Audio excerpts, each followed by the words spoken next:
Good evening, ladies and gentlemen. This is Colin McCormick for Rio Vista Little League Game Day Baseball. We have a great game for you today. It's the RVLL DirtDogs versus the Rio Vista Little League Warriors.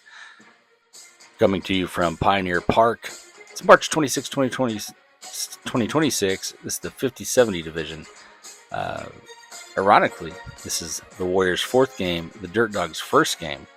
And here's the starting lineup for the Warriors. We've got Killen, Pendleton, and Mel in the outfield. We've got Gonzalez at third, Leverance Jr. at short, Richmond at second, McCormick at first. Valenzuela and Crittenden will be your battery. And we're going to turn our attention to the game tonight.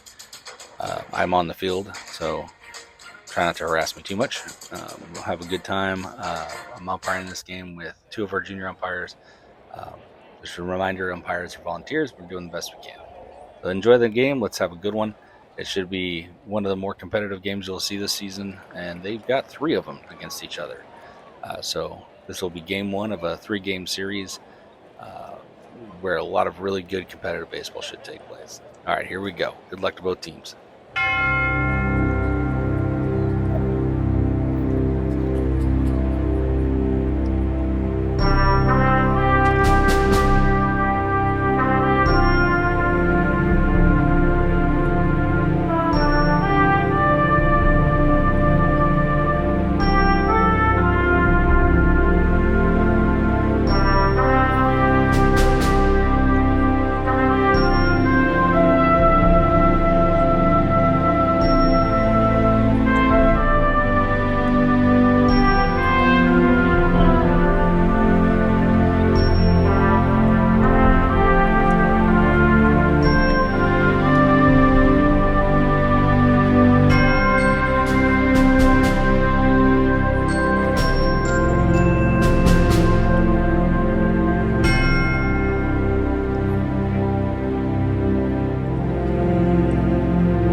All right.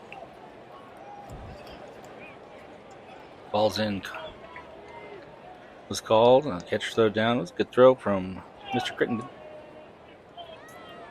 Leading off for the Dirt Dogs, number 13, Mr. Voss. Batting from the left side. Left-hander's box, that is. All right, and here we go. First pitch of the ball game. Oh, fouled off for strike one.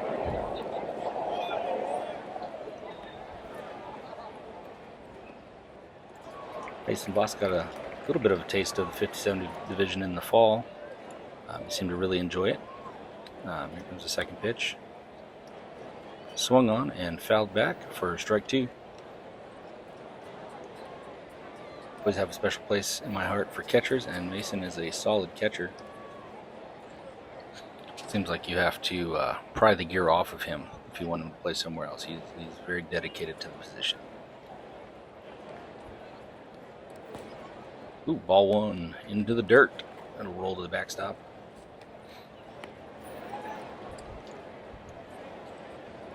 As I've said before, the 50-70 division is a brand new concept for Rio Vista. This is our first real season. We've got two dedicated teams. Swung on. It's hit. Foul again. That's what you want to do as a hitter. You want to foul off as many pitches as you can, see as many pitches as you can, until you find that one that you can really get a hold of. But yeah, this year we've got two dedicated 50-70 teams. And by the looks of it so far, we're going to have a really solid all-star team. Puts it in play to the shortstop. Leverage Jr., he throws, and he is out at first.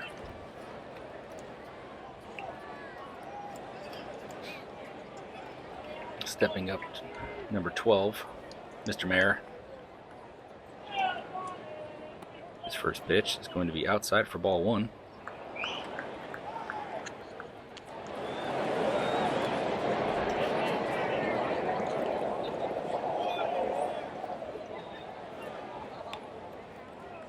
He swings on, hits it right back to the pitcher. A little bit of a bobble, but has time, and retires the batter at first base for out number two.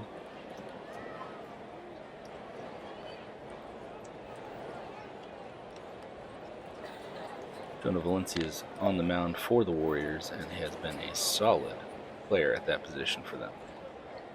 Stepping up to the dish is Mr. Wilkins, number 4. His first pitch is high and inside for ball one. Wilkins is also a junior umpire. This is his first season taking that responsibility on. Next pitch. Swing and a miss for strike two.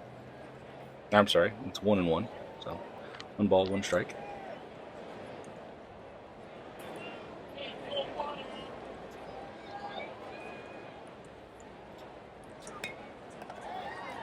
Swing on. Puts it in play to the right side of the field.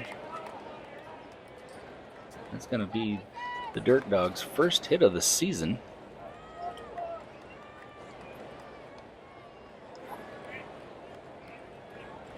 Let's see what they can do with that. The next up, Mr. Mays, number 43. Powerful right-handed hitter for the Dirt Dogs. Pitch. Called strike.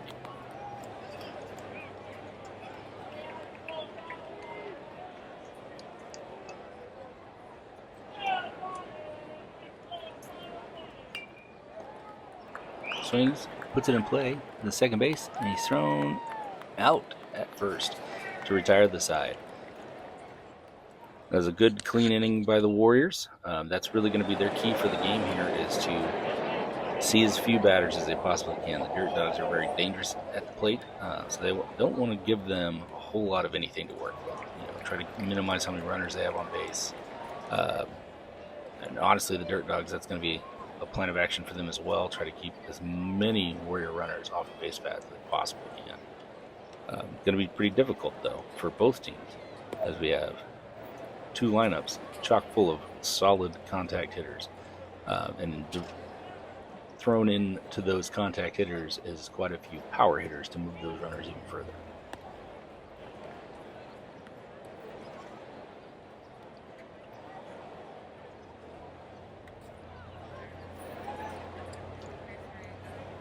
All right, we're going to look at the Dirt Dogs starting nine. We got Wilkins, Burchett, and Raber in the outfield.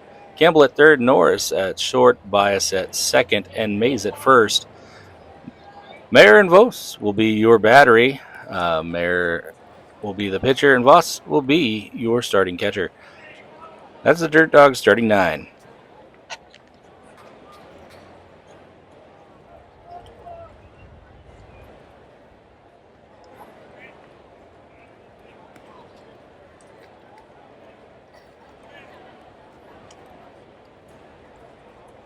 A little fist bump with Coach Kyle.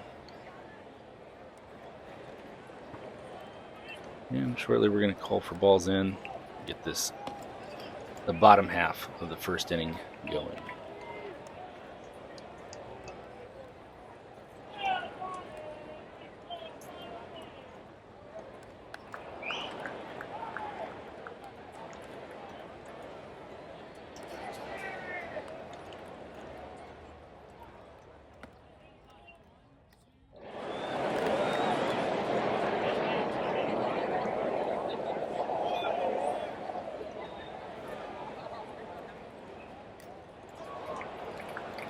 If you're wondering why we're clapping, the lights aren't on here, so we're trying to clap them on. If it takes any longer, we might have to delay this game until the lights come on. It's getting a little bit dark. Camera probably doesn't show that as well, but here we go for the bottom of the first inning. White Killen, number 19, stepping into the dish. He's had a good season thus far. First pitch, low and outside, ball one.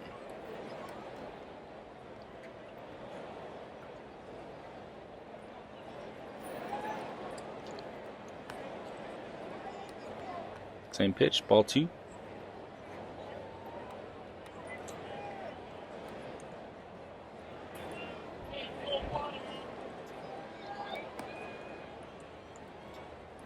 Up and in for ball three.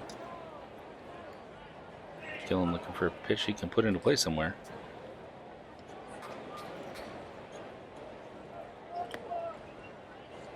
And he walks him on 4 straight pitches. Okay. Killen will reach safely. That'll bring up number 13, Mr. Crittenden, our catcher for the Warriors so far this evening.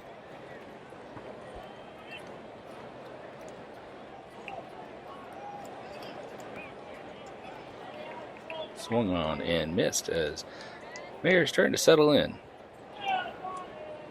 Keep in mind, this is the Dirt Dogs' first game, so I'm sure there's a little bit of butterflies on that side of the field. Killen with a big lead. Swung on, put into play to the third base side. It's going to get through. Killen rounds third, Crittenden to second. That's going to bring in a run. And Crittenden will get there safely to third base with his, I believe that might be his first triple of the season. Oh, that'll bring Warriors their first run of the game. So it's Dirt Dog 0, Warriors 1. And stepping up to the dish, we got number 2, Mr. Valencia. I apologize, sir. My apologies, sir. The pitch, swung on and foul. Boss gives chase, but it was out of play. Good effort, kid.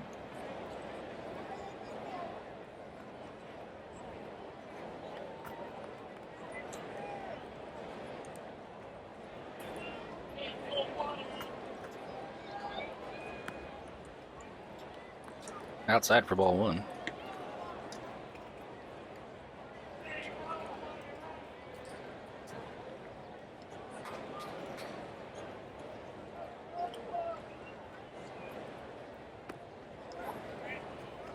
Called strike on the outside corner. 1-2.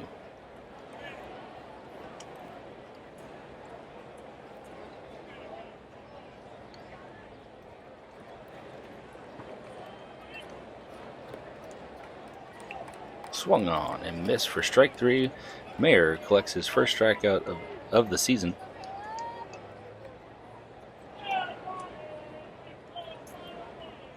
It'll bring up number 10, Mr. McCormick. Believe it or not, he is 13 years old. I promise. And the pitch. Tall ball on the outside.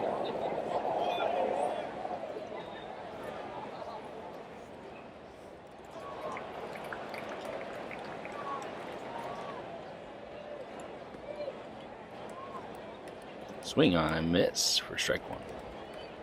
I'll bring our count to 1-1.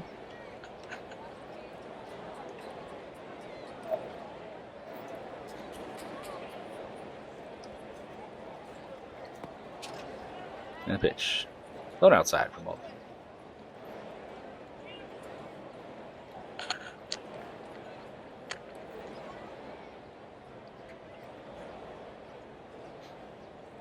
There comes set and delivers. Called strike two. It's 2-2 now.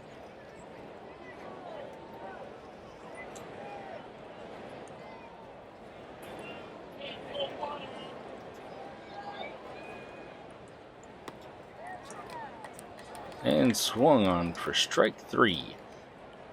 Mayer collects his second strikeout of the game and of the season. That'll bring up Mr. Richmond, number 3, starting second baseman. That's from the lefty box. Let's see what kind of, he shows bunt. He pulls it back. Strike one.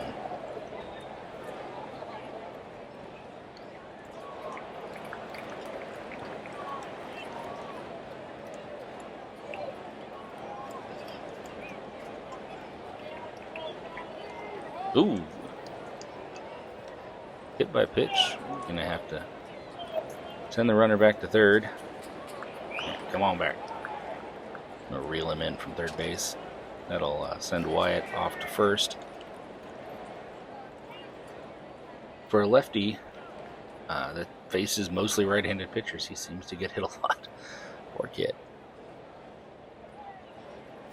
Now coming up, number 5, Mr. Mel. Got runners on the corners with 2 outs.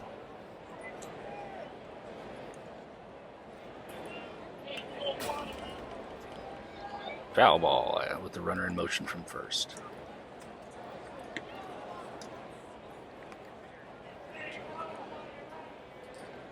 Not sure if a hit and run was called for or just a straight steal.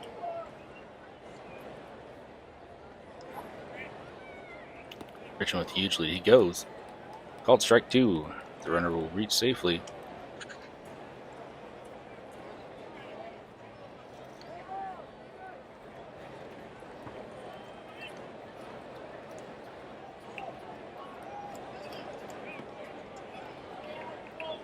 Low. Low for ball 2.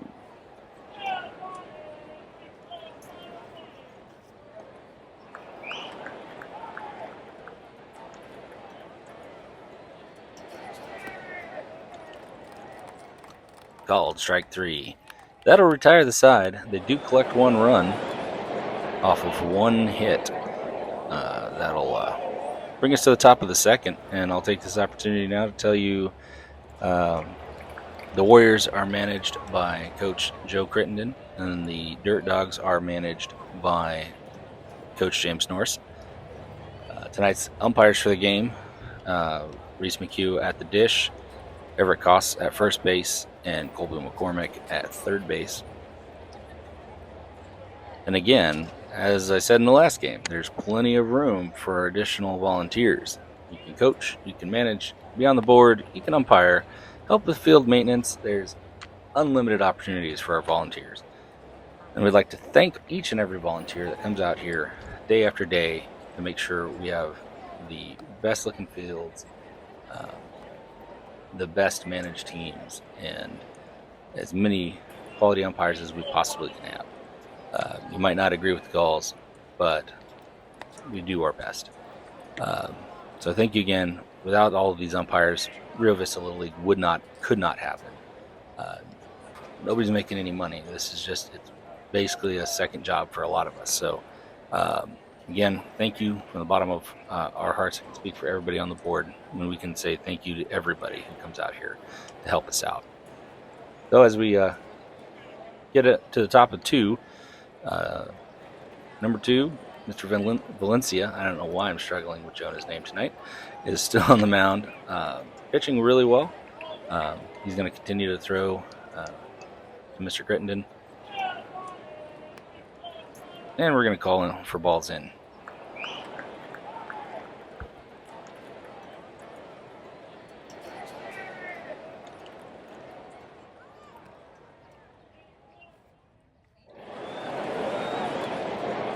Good throw down to second there. Got a kid.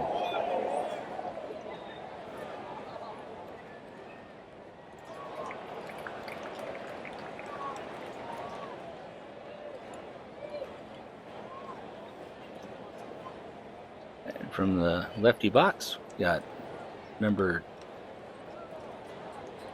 10, Mr. Raber.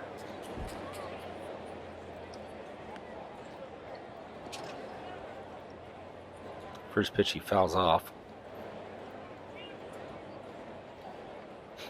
Dirt Dogs are scrappy. They're gonna make you pitch to them.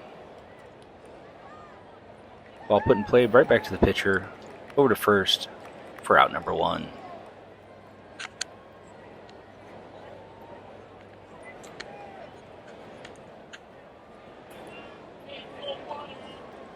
Now stepping into the box, we got number 3, Mr. Norris.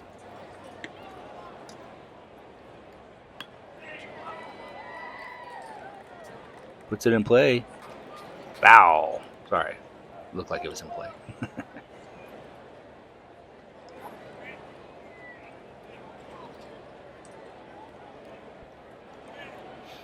Does not like to be called Chuck Norris. I found that out, where he doesn't like it when I call him that. I'm not entirely sure. We'll have to poll the audience later. The pitch. High for ball 1.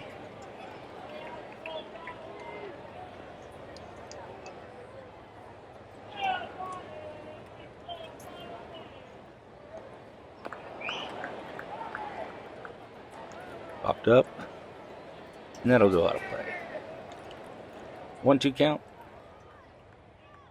He's going to have to shorten it up. Protect that plate as best he can.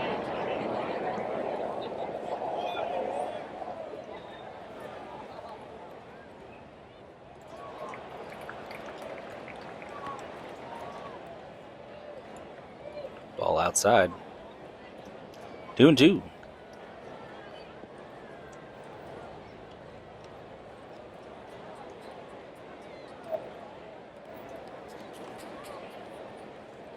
That'll bring us to a full count. Ball into the dirt. I'm sure a lot of you are thinking that, you watch an MLB game and it's just a lot more entertaining listening to the commentators. But that's because there's like 2 to 4 of them, depending on what game you're watching. So they kind of work off of each other's commentary. That'll be ball 4. Norris will reach first base safely. Do my best. I just, you can only hear the one-sided conversation inside my, between my mouth and my brain. Don't want to just jabber. Now stepping into the box. Number 1, Mr. Bias, also a lefty. And a pitch. Swing on, put in play. In the air. That's going to get down. Norris is going to head to third. Bias to 2. Oh, he's in a pickle. Oh, they come home with it. And he's safe. The Bias with one swing puts it into play, brings in home a run, and ends up on 2.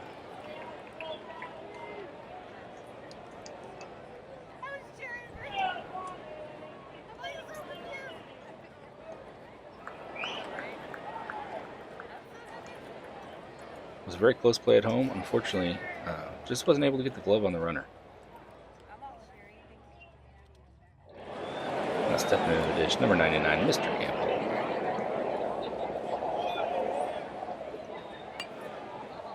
And the pitch. Swung on, but foul.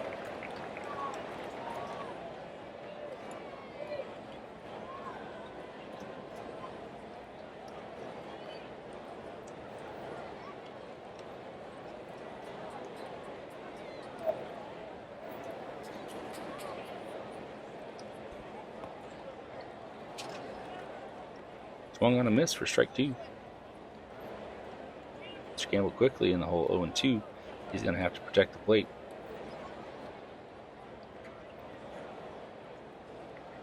Bias with a good lead at 2. And the pitch hit down the line. He's going to round first. Oh, he's going to stay there. That'll bring in another run. DirtDogs taking the lead for the first time in the game, 2-1.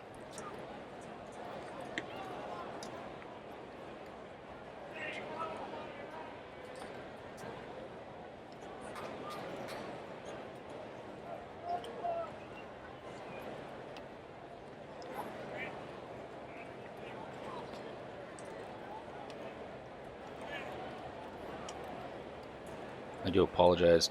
I'm going to mess up his last name, but number 67 will step in. Mr. Wyora. His first pitch is swung on. Foul.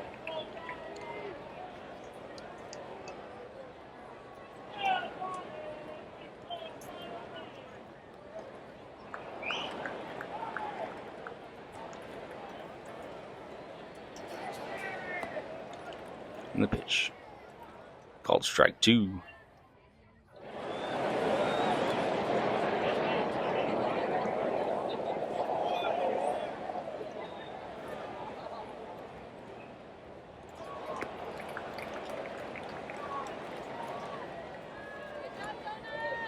Swinging and a miss for strike 3.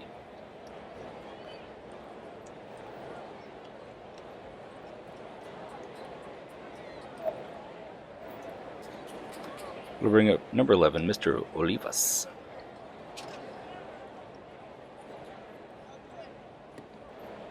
And the pitch. Ball 1.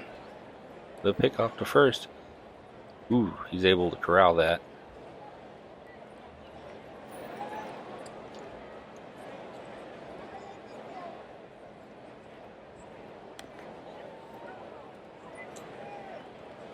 Foul ball.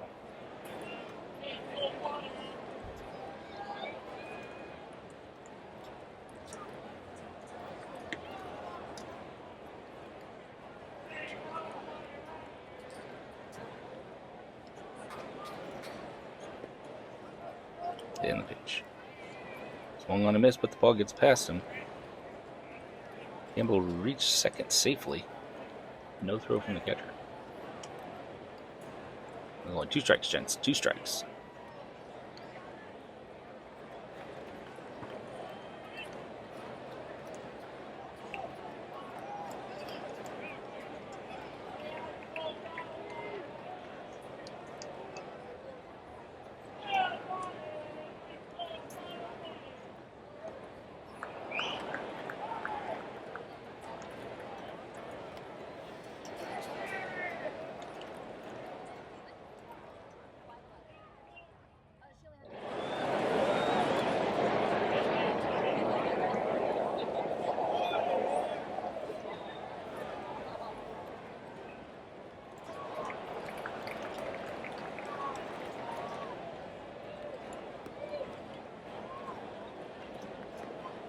Inside for ball 1.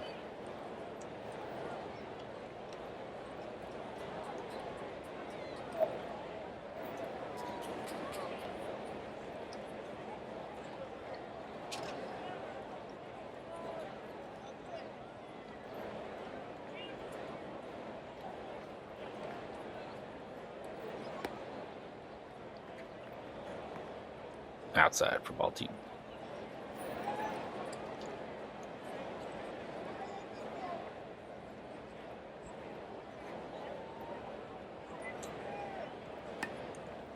And the pitch. Swung on. Foul. Oh no, it was popped up in the infield. Out for strike, or out number 3. I do apologize for that.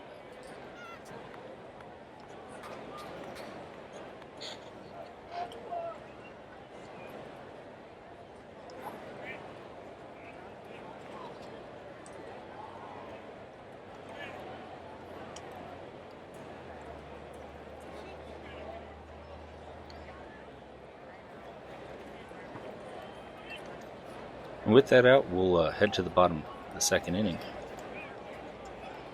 The Warriors find themselves trailing the DirtDogs at this point.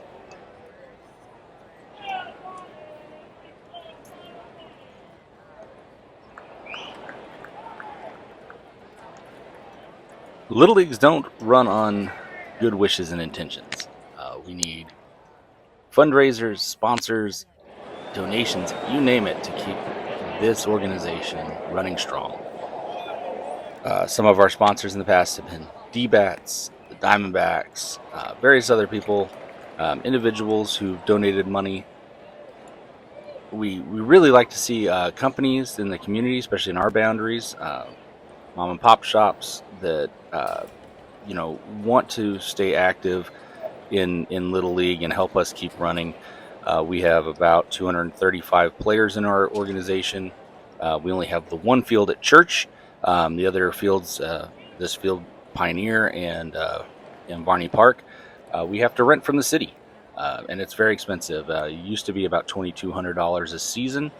Now it's up to about $27,000 a season. We've cut a lot of field time. You've probably noticed not a whole lot of games at Barney this year, if any. Some practices.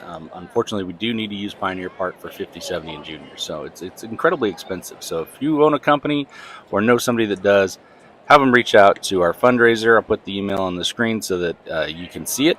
And let's try to raise some money so we can get a new scoreboard at church and offset some of the costs here, so we don't have to raise registration. All right. Now we're in the bottom of 2.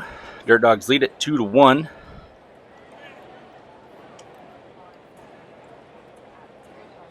And here comes the pitch. Taken for ball 1. Stepping into the dish is number 11, Mr. Leverance Jr. Got a pretty good season thus far. Let's see if he can get on base. And ooh, inside.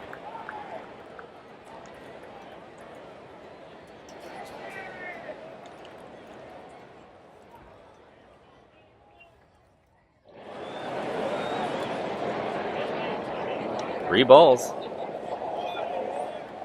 This next pitch is going to have to be a good one.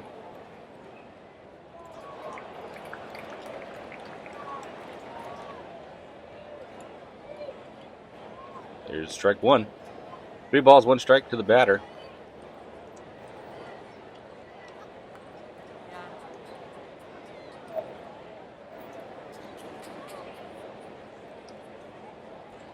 Ball 4, he'll take his base. My oldest son, who started Little League life at Cactus Run and then moved over to Rio Vista after COVID hit, now playing high school ball, is convinced I should do this commentary with a cartoon accent such as Mickey Mouse. Runner in motion. Gonna get in there safely.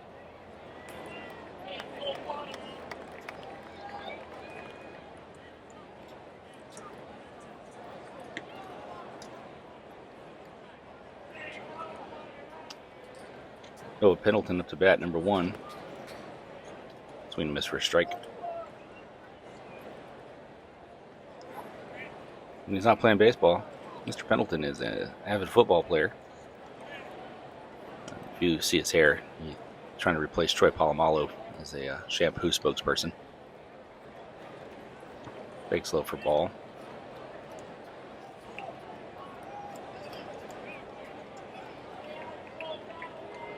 Noah's eager to get a knock in this game.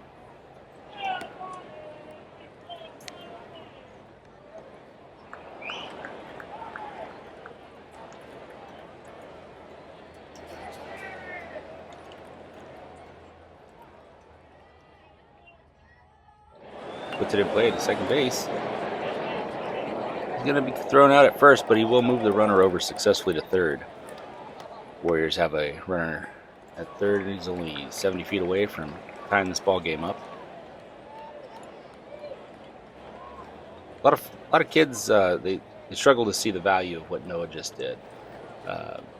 You don't always have to get on base successfully to be productive. We would call that a productive out. They move the runner over. That's exactly what you're trying to do as a batter. Strike one. Bo Serta stepping up. Number 16.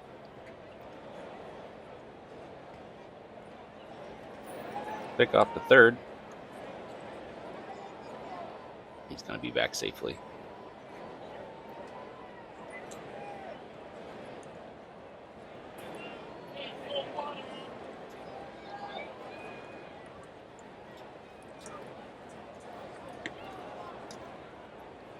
Swing on and popped foul behind the plate.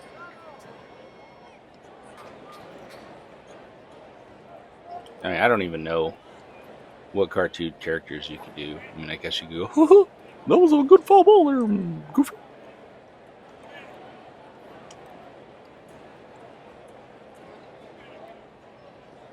Taking high for ball.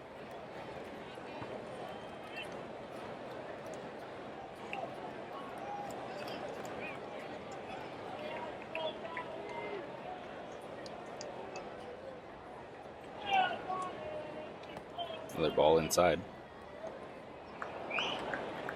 And if the hitter wanted my advice on how to be more productive, I guess you could go with Patrick Starfish and go, you gotta swing the bat, SpongeBob.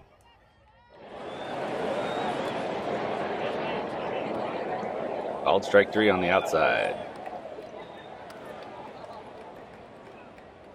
DirtDogs get 2 outs. They just need one more, and they'll get out of this jam and hold the Warriors scoreless.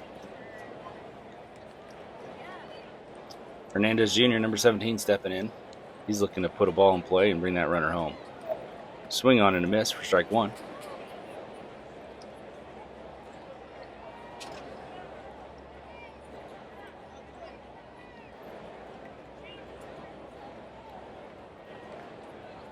Pick off to third. Oh, they got him in a pickle.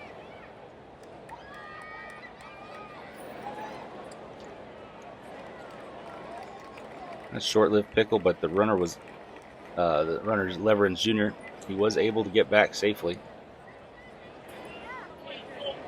Risky move when you're down by 1 run, but still plenty of time left in this ball game.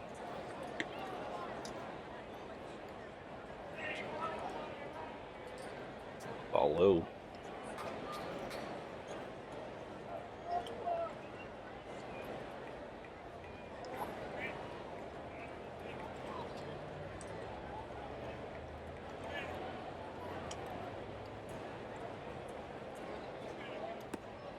Strike two called.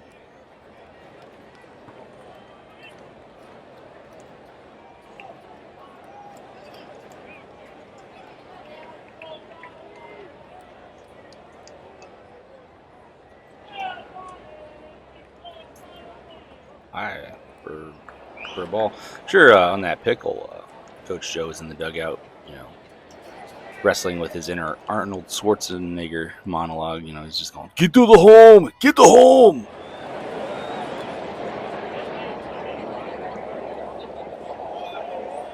And the pitch. Swung on and missed. Well, with that strikeout, that'll take us to the top of the third inning. DirtDogs lead it 2 to the Warriors 1.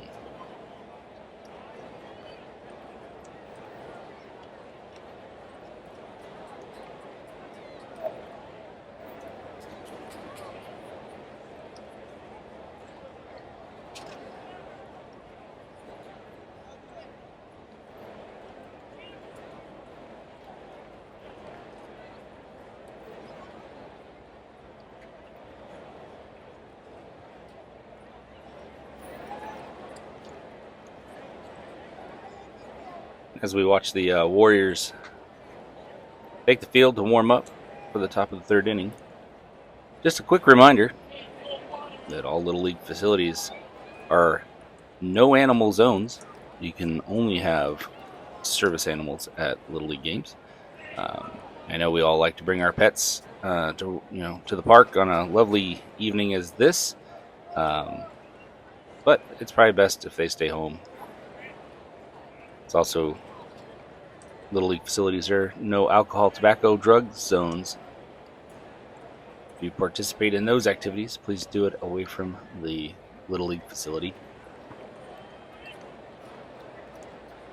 And as a reminder, Little League is all about the kids. We're here so that they can have a good time with their friends, learn about baseball, learn about baseball, have a good time. These are memories they're making that they're going to remember for a long, long time. And the worst thing that we can do is to make it unfun for them. Oh, balls in are called. Throw down to second. And we're going to get this inning started.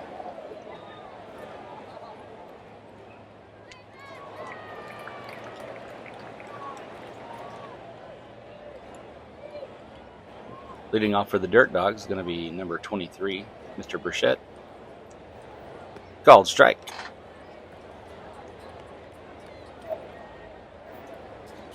I can't get over that sunset in the background. It is beautiful. And the pitch. Low for ball one. I'm sure some of you were laughing at my attempts at accents, but it could be worse. Could have tried Harry Carey. Nobody wants to hear that. Swing on. Ball in play to shortstop. He's got some time. He throws with the stretch. It's by him. He's going to go to 2. Ooh. Mr. Valen. Mr. Valencia was able to secure that ball, luckily, or that could have been bad for the Warriors. So, I know as a pitcher it's real frustrating. You throw a good pitch, you get them to ground out basically, and then now you get a runner on 2. But this is important to see how he fights back from there.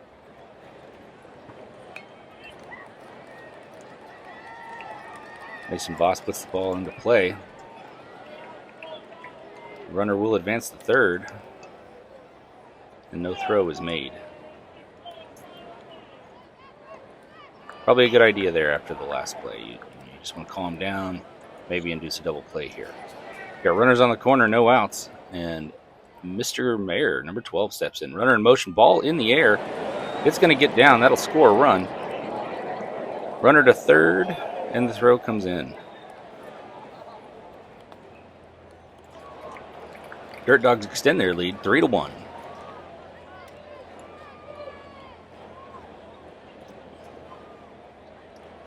Number 4, Mr. Wilkins steps to the dish. He's got runners on the corners with no outs. Warriors are going to need something special to happen. Kind of break up this theme here. Ball inside, but he fouls it off. Runner's going to have to go back to first.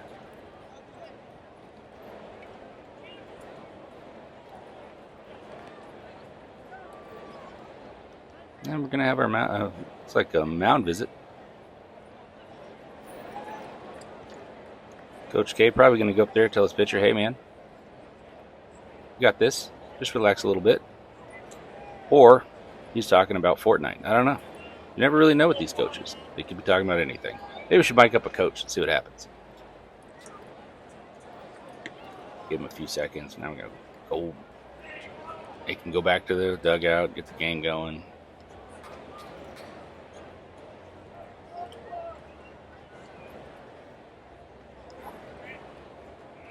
You always know it's Coach K because he's got that bright blue hat on.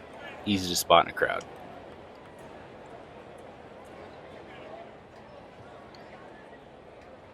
All right. Here we go. Runners on the corner. No outs. Pick off to first. Oh, it's by him. Runner's going to advance to 2, and that's going to bring in the run from third.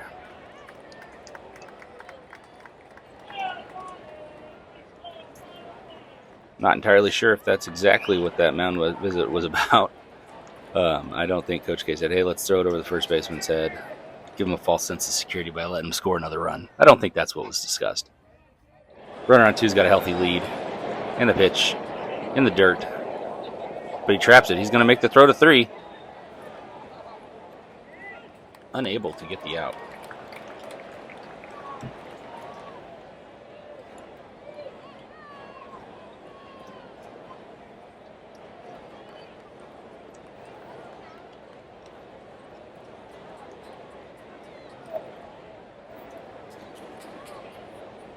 Swung on and popped up to just behind home plate, out of play.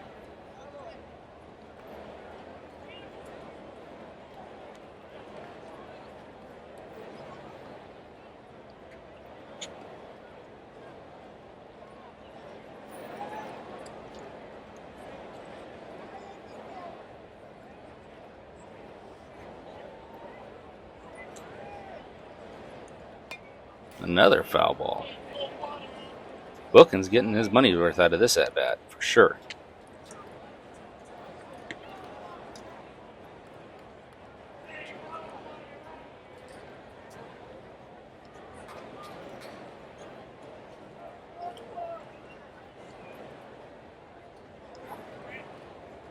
Put in play to the second base. Oh, it's through the second baseman. That's going to bring in another run. Wilkins to second. Oh, and he slows down. He's just going to take his second base and stay there. That will extend the DirtDogs lead 5-1 here in the top of 3. Making his way downtown, Mr. Mays, number 43.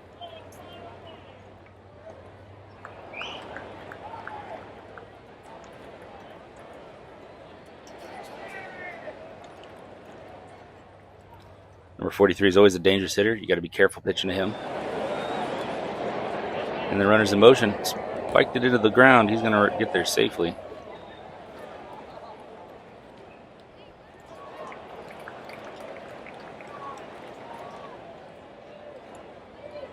Mays has got runner on third. Let's see what he can do with this pitch. Outside. Ball 2.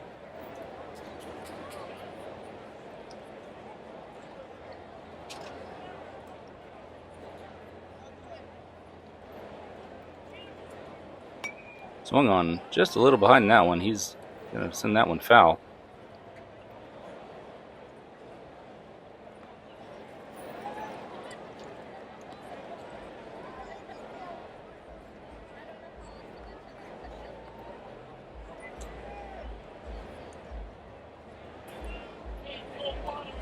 Swung on and missed for strike 2. That'll even the count. 2-2. Now, there's always a bit of a debate on whether an umpire should throw the ball back to the pitcher or just give it to the catcher, and I typically let the catcher do it, just in case the pitcher gets wild and turns his head, and I don't want to be responsible for injuring a player.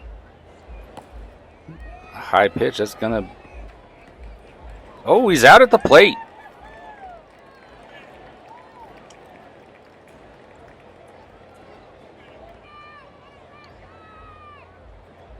Close play at home.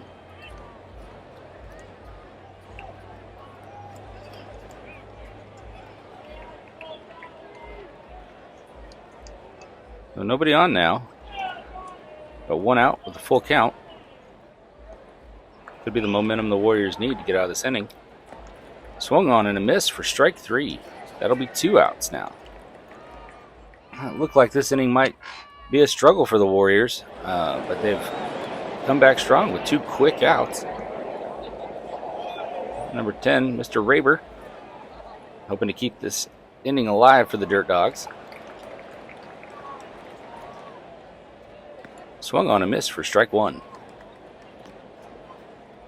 That was a really good pitch by Mr. Valencia. A lot of times pitchers in youth baseball struggle to attack the inside part of the zone. Grounded to third. Oh, can't get the ball to the first baseman in this inning. We're struggling here. He's going to reach safely.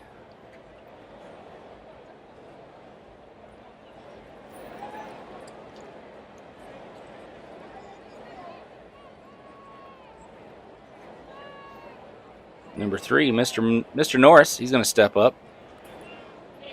See if he can keep this inning going. DirtDogs have had a heck of an inning. They've added 3 runs, and they've added a bunch of pitches to the pitcher's count. Pitch, swung on, and foul.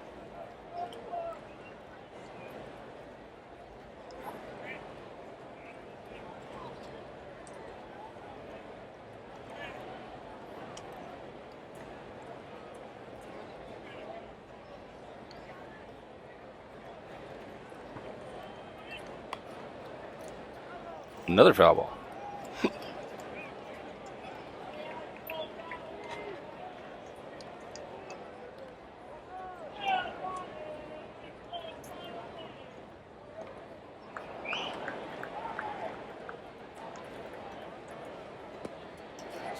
And strike 3. All right, with the 3 outs, that'll end the top of the third inning. We're going to go into the bottom of the half. I'm sorry, we're going to go into the bottom of the third inning. The Warriors are going to try to answer. DirtDogs have outscored them now 5-1. Warriors need to pick it up in this half inning. Looks like we're going to have Mr. Mayor back on the. Oh, wait, hold on. Yeah, back on the mound for his third inning. Just giving him a little, just razz him a little. He's a good kid.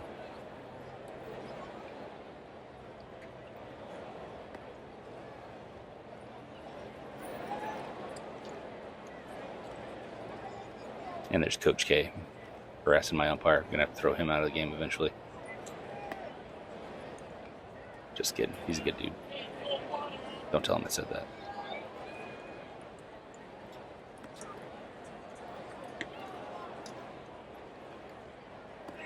As we move into the bottom of the third, I'd just like to give a shout out to all of our coaches and managers from T-ball through juniors.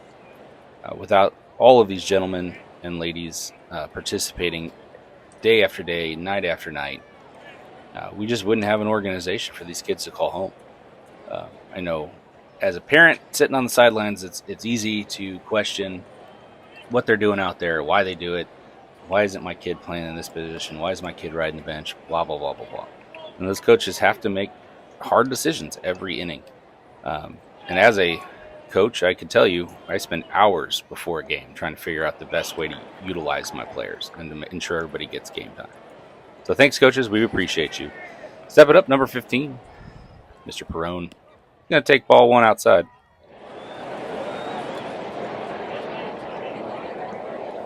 Mr. Perone is a dangerous hitter when he believes in himself.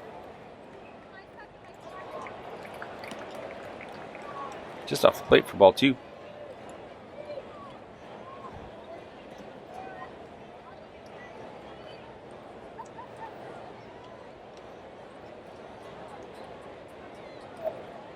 Swung on, put in play, high bouncer to third. Is he going to be able to get it there time?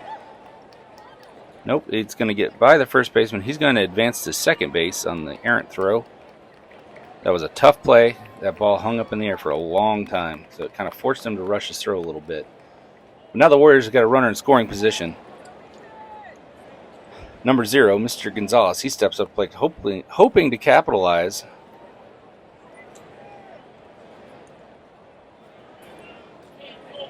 Mason wears some of the best T-shirts to practice, AC/DC and rock bands from my childhood and youth.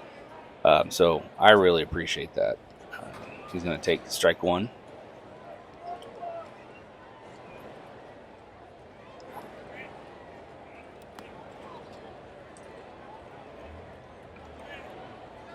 Leaving the count 1-1.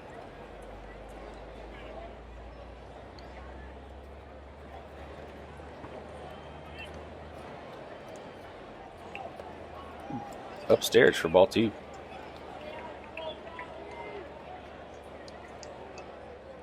Mason Voss doing some work behind the plate.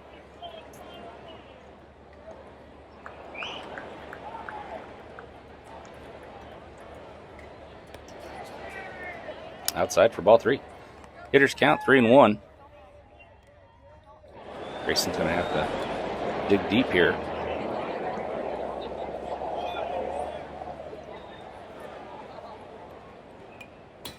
Fouled off. Strike 2. Good pitch on the 3-1.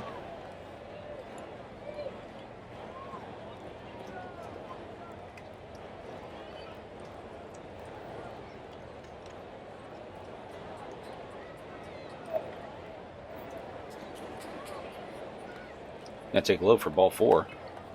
Runner's gonna advance to third base on the wild pitch.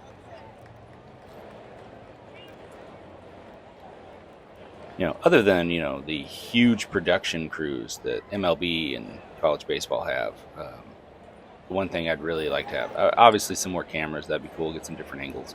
But we definitely need the mascot run, or a mascot to run. That'd be really sweet. Stepping up, Mr. Williams, number 20. Runners on the corner, no outs. He puts the ball in play to second base, but there's nobody there. That's going to get through and score a run. And Mason will advance. Oh, he's going to third. Here comes the throw. It's going to be close.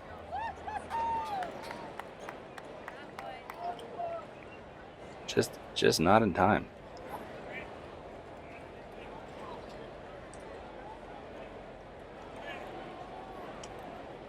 Good piece of hitting there by Corbin.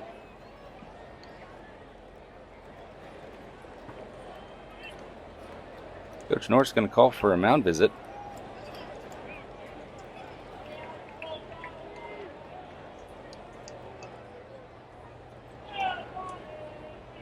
Again, with these coaches, you never know what they're going to talk about. It's concocting some genius plan to pick off a runner. He's talking about, the MLB opening day, talking about video games, music, tacos. Who knows with these coaches? You just never know. They're all wily.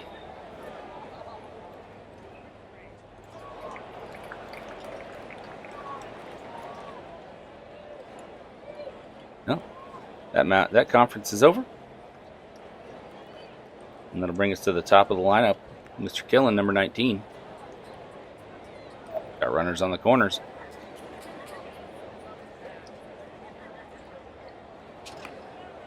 Swung on, put into play. Gonna get the lead runner at 2, but he'll be safe at 1, and it'll bring the run in. That'll bring the score 5-3. DirtDogs still up by 2.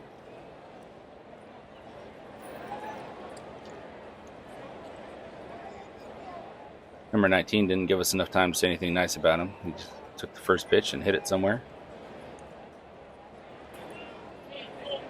But he's been rock solid. He's going to advance on the low pitch in the dirt, and he's safe.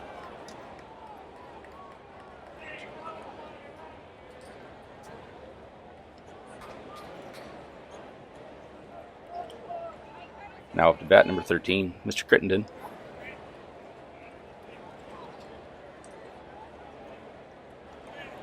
Killing with a big lead. Pitch.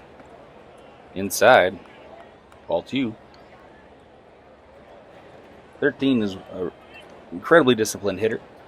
Made some adjustments to his swing, and now he's making solid contact every game. Swung on and a miss. Feel like it just jinxed him. 2 balls, 1 strike.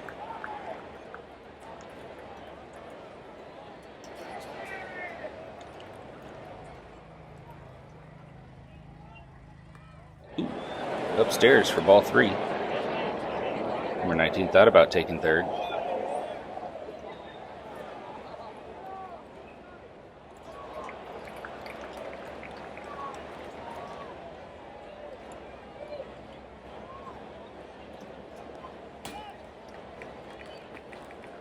Going to advance on the walk, or on the ball. I apologize. He's going to advance on the pitch. Number 19 is going to take third base.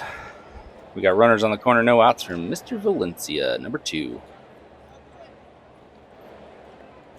Be surprised if Crittenden isn't in motion. A throw over to third. Crittenden will advance to second on the pickoff attempt.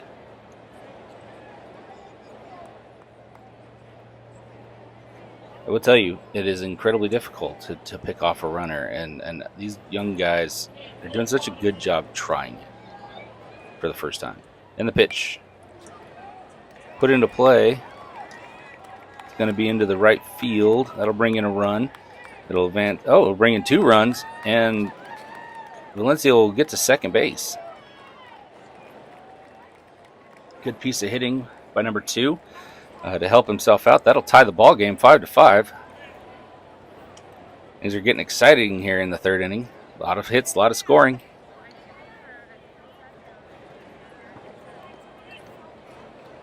It's going to bring up number 10, Mr. McCormick. He's got a runner on second, no outs. Going to take low for a strike.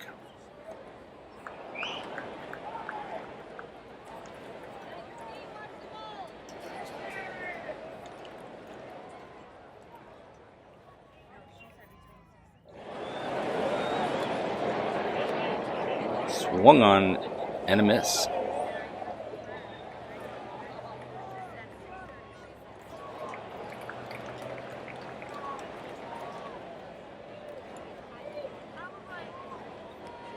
Yanked for ball 1. The runner will advance to third. I will say this about number 10.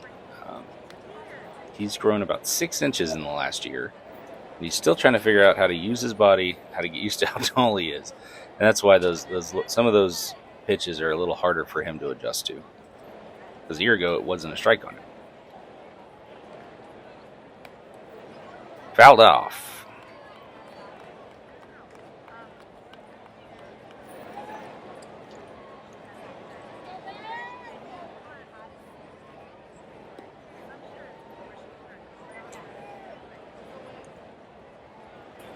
All right, everybody resets. Here we go.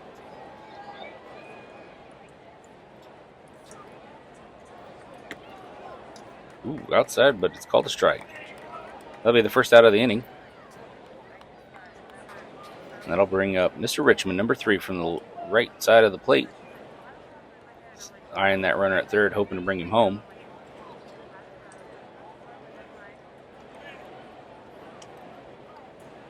Steps out.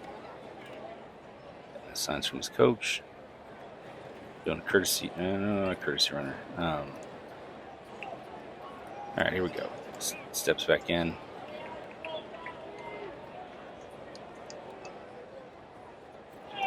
Shows bunt, but he pulls it back for strike 1.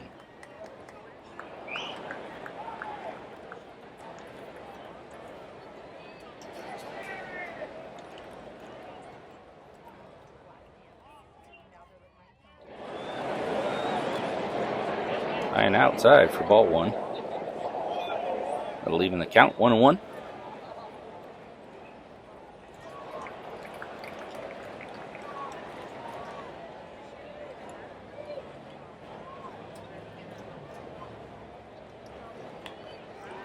Swung on, put into play between short and third. He's got the ball, but will he have time to make the throw? No, he won't. Throws a little bit offline, but the run will score.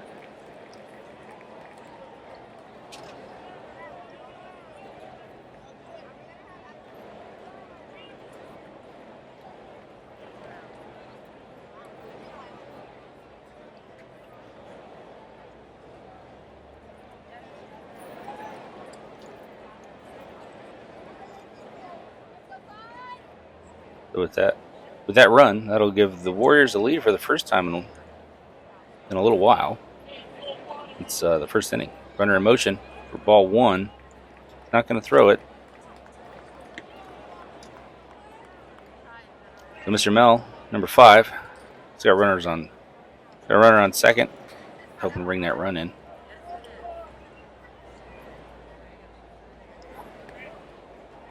Outside for ball 1.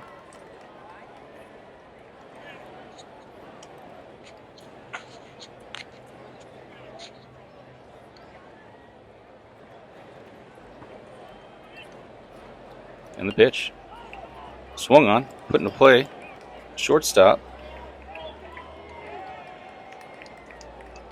You're not going to be able to come up with it.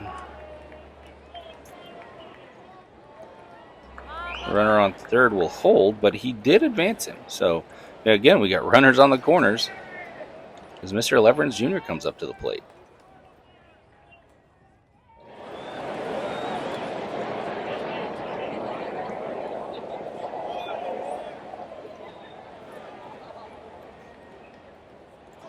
And the pitch, runner in motion.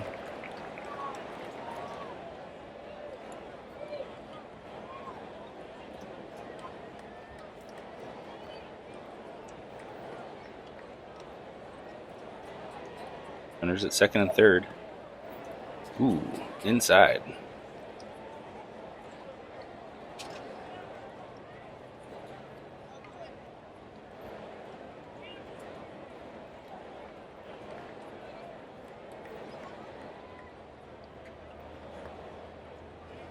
Swung on and a miss.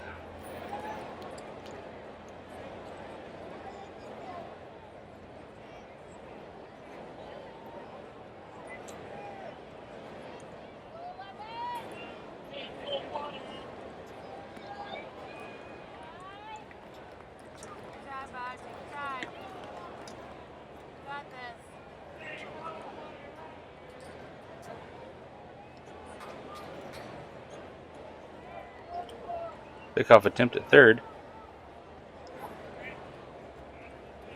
And we in safely.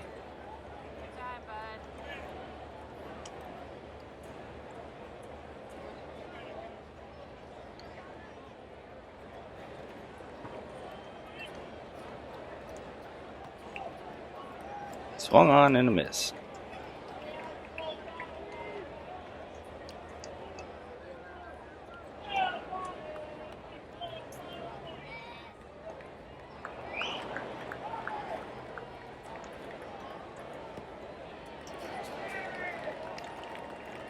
Ball 4, that'll load the bases for Noah Pendleton. Number 1. He's going to step in and see if he can make something special happen.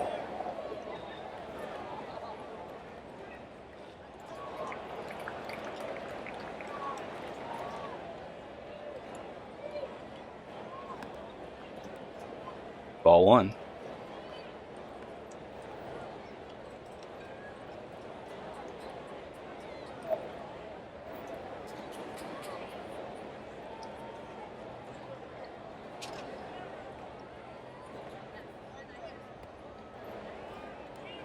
Inside for ball 2.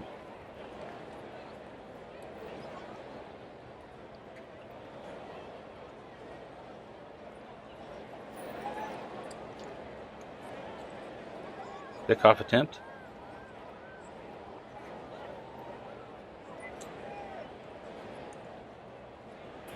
For most of these guys, this is their first year where they can lead off, pick off runners, have an on-deck hitter, wear metal spikes, use BB core bats.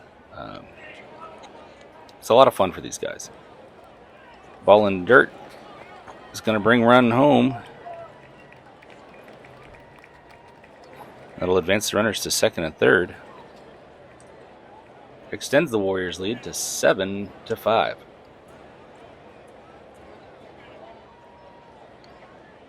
Noah still has an opportunity to do something fun here. Could extend the lead. Could add himself to the base runners. Called strike.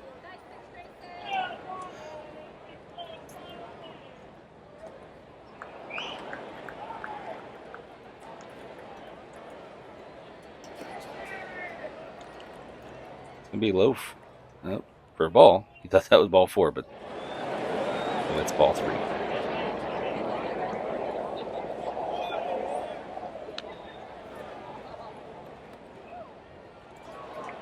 It's ball 4. He's going to get a free trip to first base. Again, that'll load the bases for Mr. Serta, number 16. He's got a huge opportunity here. Looks like we might be going to the bullpen as Coach Norris requests time.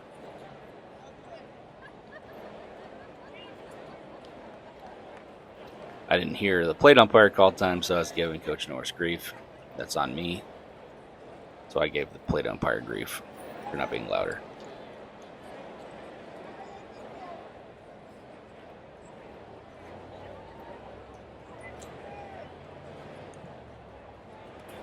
Good job, Mr. Mayor.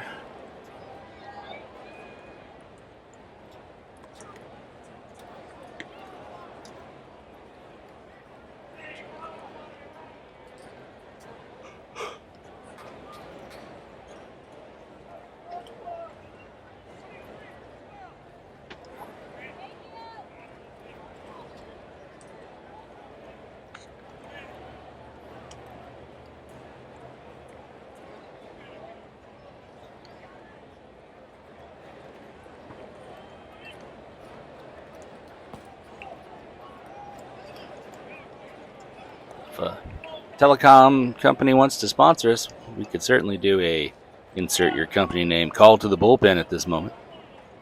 As number 23, Mr. Burchett, comes up. He's going to warm up, get loose, try to get the Dirt Dogs out of this inning.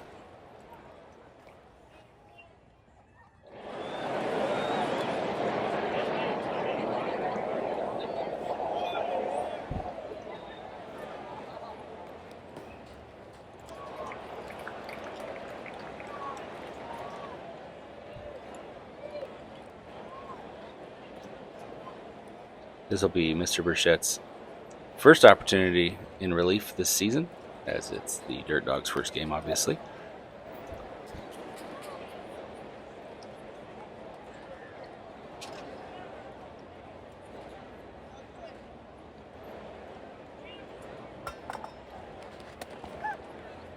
This has been a fairly long half inning, so I'm sure number 23 is just trying to get his arm loose.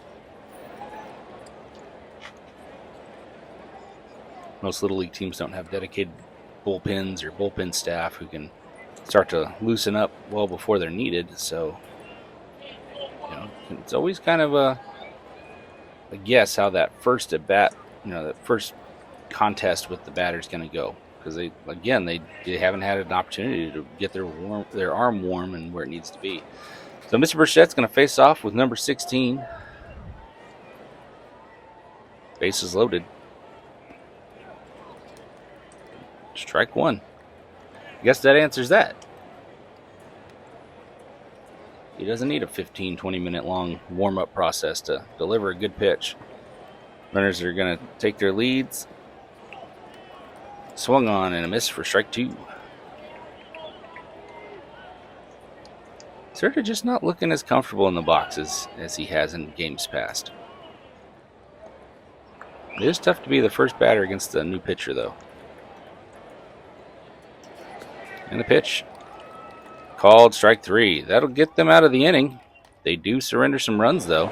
Warriors take the lead 7-5 as we go into the top of four. Strut it, coach. Strut it. Strut, strut, strut, strut, strut, strut.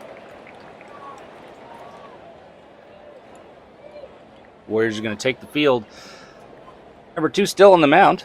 Pitching a pretty good game thus far. We'll have a new catcher behind the plate. It was Mr. Mel. Now it's going to be Mr. Killen, number 19. A lot of teams and throughout baseball, all over, at every level, focus on having as many pitchers as they possibly can. And I really do like the Warriors, while having that same philosophy, also have a philosophy of having as many catchers as they can. Right now, the team currently has 4 players that can confidently play the position, and at least 1 or 2 more that in an emergency situation could be brought in to catch. So here in Arizona, where we're getting into the part of the season, unfortunately the Warriors started in that heat. I've previously said how hot it was in Buckeye. And that was a doubleheader. So the Warriors played 2 games back to back from 3 p.m. Till 7 p.m. Excuse me, and they used all of their catchers. It was a necessity. So it's good to see teams, developing catchers. It's good for the high schools to have these kids developed as catchers, because once you get into high school, it's really tough to start in that position if you've never played it before. You really need somebody solid behind the plate, and it's good to see the Warriors running with that idea. And like I said, they've got 4 that they can call on at any time, and that helps keep them rested so they're not getting overworked or exhausted during any one game, because they still have to bat. So if you've got an exhausted catcher, probably not going to do well up at bat. So leading it off for the Dirt Dogs in the top of 4 is Mr. Bias, number 1. Swing on, a foul ball. Umpire caught a little piece of that one. But he's a tough McHugh, so he's going to shrug that off. Fun fact, I threw my back out over the weekend. I was supposed to plate this game, and Mr. McHugh stepped up like the king that he is to help me out tonight. Inside for ball 1. So I really appreciate that from Mr. McHugh. Did cost me a rack of ribs, but that's okay.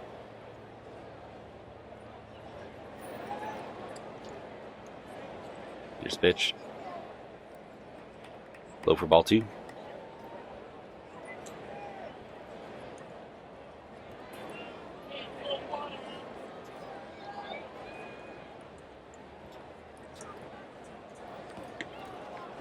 High for ball 3. That'll be 3-1. Rio Vista is a fortunate league, in not only in District 2, but in Arizona and probably throughout the country. We have 21, I think 21 teams, and on our roster we have 23 umpires. Here's a pitch inside for ball 4. He's going to take his base. That'll bring up Mr. Campbell, number 99. So yeah, 23 umpires on our roster. It's really helpful, so that nobody's having to umpire every night, every game, which is exhausting. All right, first pitch to Mr. Campbell. Swung on, put into play to second base. That time, going to make the play for out number 1, but they will advance the runner. Another solid, productive at bat. You know, what people don't realize though is out of those 23 umpires, something like 18 are junior umpires, so aged 13 to 17. These guys are playing baseball themselves, doing things, and they come out here to help us out. Mr. Waiora, number 67, is going to step up to the plate. He's going to take ball 1. Mr. Killen's going to take an opportunity to go talk to his pitcher real quick. So junior umpires, they're kids, and most of them play baseball in our league at some level, whether it's majors, intermediates, or juniors. And they're doing a really great job. We get complimented all the time on how good our umpire corps is, and we're really proud and thankful for each and every one of them. If you're a baseball player between the ages of, from 13 on up, or not a baseball player or softball or whatever, feel free to reach out. We'll get you to where you need to be to get out on the field and umpire a game. Pass the ball, the runner will advance to third. In the case of our plate umpire, Mr. McHugh, I met that family when I first started coaching his older brother, who's now a baseball player at Ironwood. With that, we're going to call timeout. We're going to have a mound visit from Coach K. Going to settle his pitcher down or talk about pizza. We don't know. So anyway, I coached his older brother, Johnny, and then in middle school, not at Little League, but in middle school, and then did coach him in Little League when we got them to come over to Rio Vista. I've coached the plate umpire in majors and then 1 season of juniors, and he's flourishing as a ball player. Then their younger brother, the Godfather, is what I call him. Haven't coached him, though he keeps trying to convince me to do it for some reason. I probably should, just to make it a trifecta. All right, so with that, pitch to the batter, swing and a miss for a strike.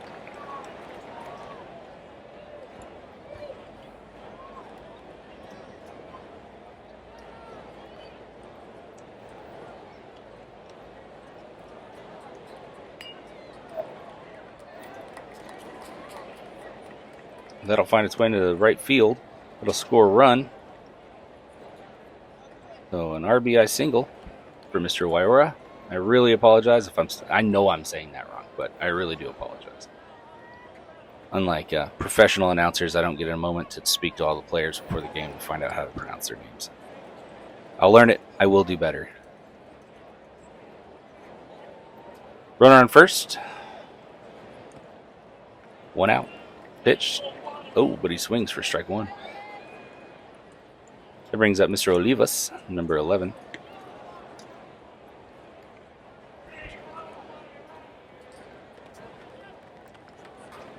Low for ball 1. That'll advance the runner.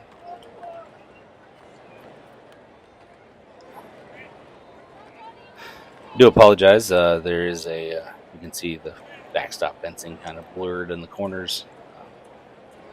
I film these games on an iPhone. Not much I can do about it. Now the pitch. Swung on and fouled. Straight back.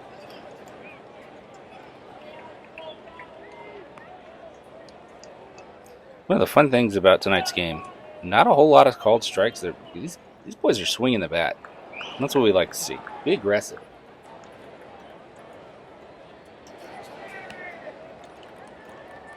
Swung on. Ball in play to the shortstop. He's going to just hold on to it, keep that runner from advancing. We got 1 out. Runners on first and second. But yeah, as a coach, I tell my players, good things happen when you swing the bat. Even if you swing and strike out, it's better than, just watching it go by.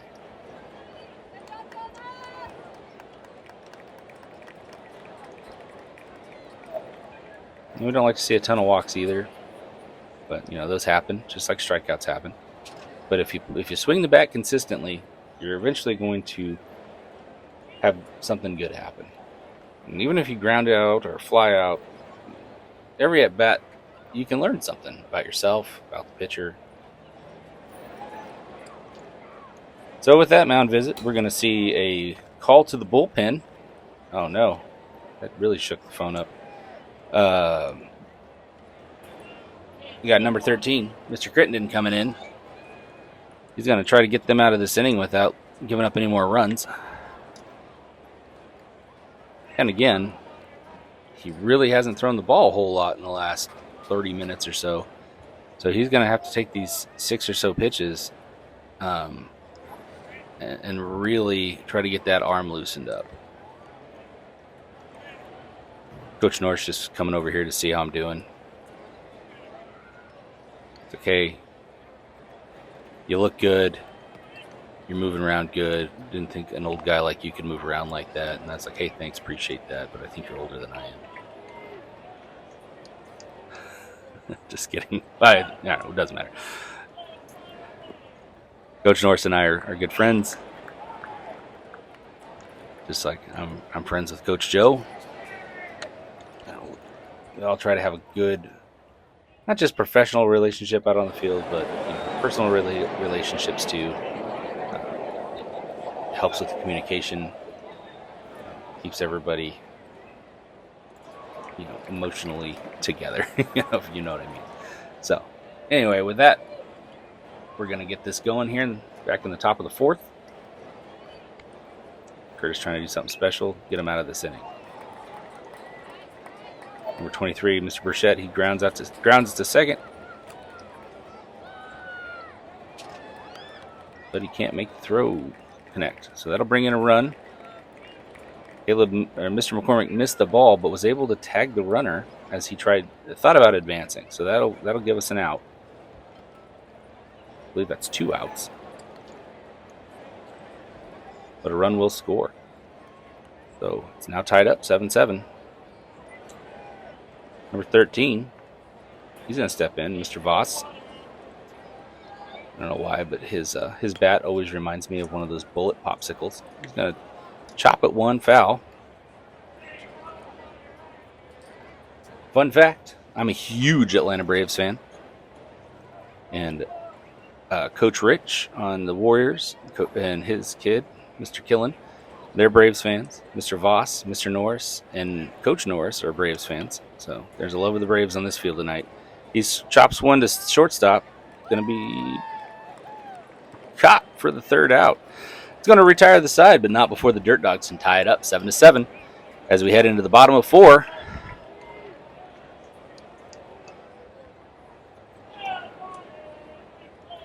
Look at Coach Justin walking across the field like a boss.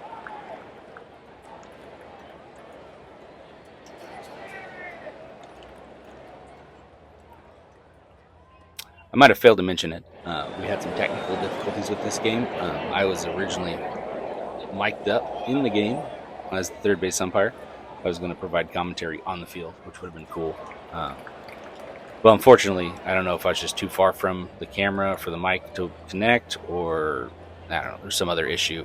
But unfortunately, none of the audio from me, or maybe that's fortunate for you, I don't know. None of the audio transferred over with the video. So I'm just doing a voiceover. So hopefully I can figure that out, because I think that'd be a lot of fun. You get to hear some of the kids talk, coaches, and the stuff that goes on the field. And I think that can be kind of a mystery to the folks who've never been on the field during the game. So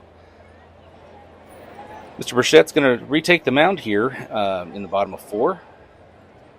He came out in the bottom of 3rd and did a really good job getting the DirtDogs out of that inning.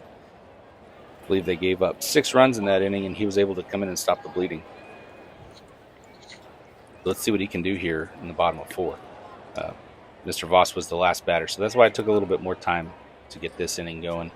As the last batter, he had to go in and probably get a drink of water because it's a little bit warm. get all of his gear on, and then just kind of take a deep breath before he goes back out there and squats behind the. Oh, and then we get a bad throw from the umpire. Poor Mr. Voss.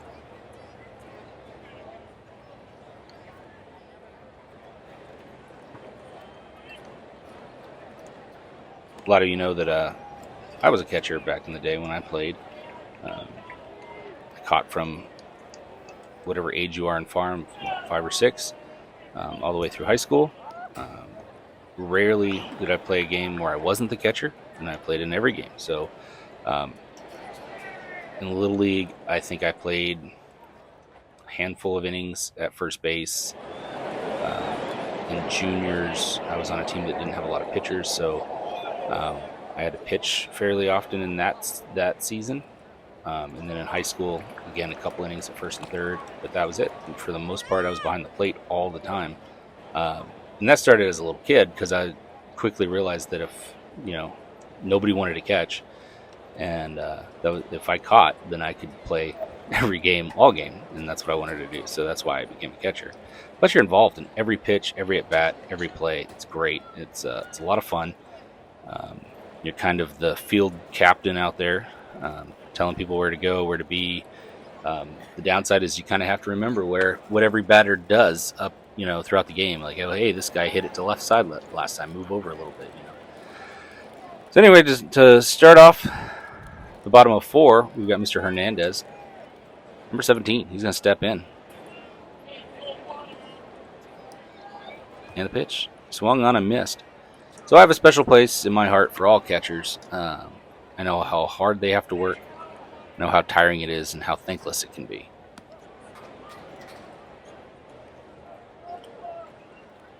Catchers make pitchers look good, and when a pitcher makes a bad pitch and the catcher can't get a hold of it, it's usually the catcher that gets the blame for it.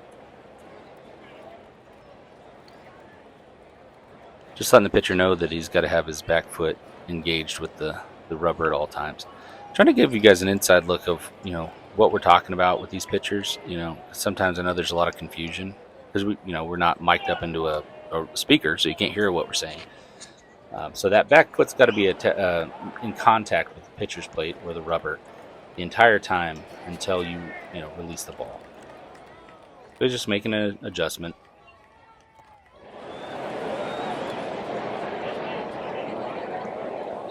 And for me as an umpire, that's the essence of Little League. And really it should be the essence of all youth sports. Whether you play travel or rec or Little League, whatever. Just pitch, a little high and inside. You should always be trying to encourage these players and help them so that they become better. It's not just because I come out there and talk to you about something doesn't mean you're in trouble or that you're bad. It's because I want you to be better. I know you can be, and I want you to be more successful. And the pitch, high inside for ball 4.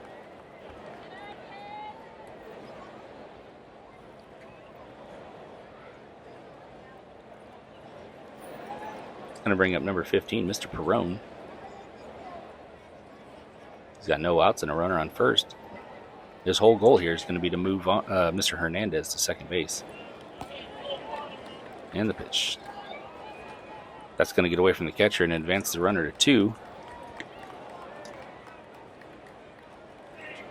So now, number 15's whole goal, again, is to advance the runner to third base. And we're going to get a catcher-initiated timeout. Oh, no, it's coach-initiated timeout. Coach Norris is going to come out there and probably try to just settle his guys down. Okay, got this. Don't worry about it. Shake it off. Just throw like you normally throw. You're doing fine, kid. I'm sure that's what I would say. And, Coach Norris and I are pretty close to the same wavelength on this kind of thing. So I'm assuming that's what he's saying. Either that or he's like, hey, get these guys out of here. Let's get back in the bat and I'll buy you a pizza after. And the pitcher's probably like, well, what about tacos? Because everybody knows tacos are superior to pizza. So at least that's what I assume occurred. So Mr. Brown's going to step back into the box. Again, no outs, runner on second.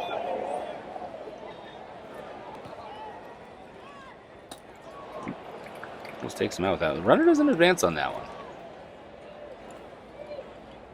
It's kind of funny.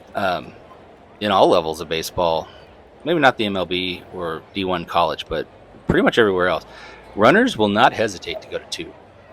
But sometimes they do hesitate when going to third because it's an easier throw for the catcher. Payoff pitch, high.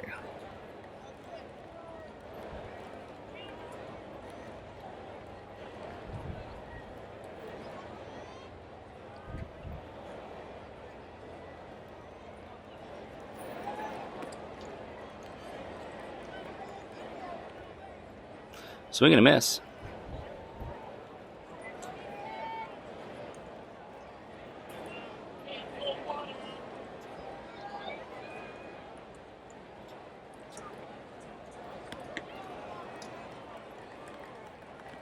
Going outside for ball 4.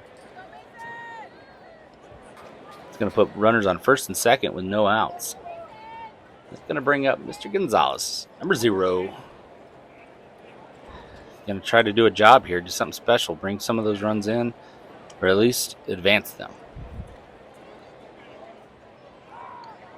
Big leads. And he spins and fires back to 2. He's going to be safe. And he's still safe. And time is called, so we can get this going.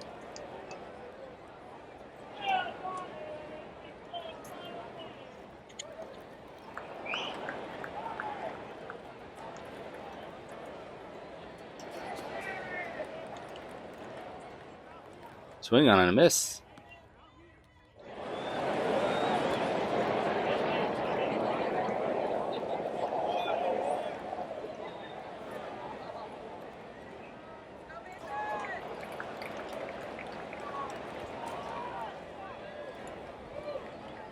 That will advance the runners.